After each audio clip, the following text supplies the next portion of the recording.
جوں انسان فراغت پاتا ہے جھنجھٹوں سے، پیسے سے بڑی سہولتیں پیدا ہو جاتی ہیں. جب آپ نے کسی کے لیے ٹین کے بیچ میں پانی گرم کر کے غسل خانے تک نہیں پہنچانا، گیزر نے چلنا ہے، تو ایک رابطہ ٹوٹ گیا نا جی. جب آپ نے کسی کے لیے چپاتی گرم پکا کے میز پہ نہیں رکھنی تو ایک اور رابطہ ٹوٹ گیا. بالکل. رات کو دبانے والا اگر آتا ہے شوہر کو تو آپ کا ایک اور رابطہ ٹوٹ گیا. یہ ڈپینڈنسی کا کھیل ہے.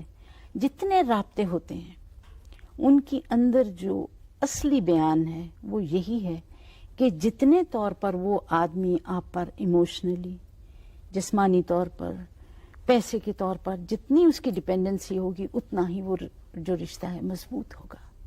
آپ کی بوڑھی ماں جو ہے نہ وہ کسی سے بات کرنے جوگی ہے، نہ وہ ڈاکٹر افورڈ کر سکتی ہے، اسے کسی نے ملنے نہیں آنا. دیکھیے آپ کا بیٹی کا یا بہو کا اس کے ساتھ رابطہ کتنا مضبوط ہو جاتا ہے.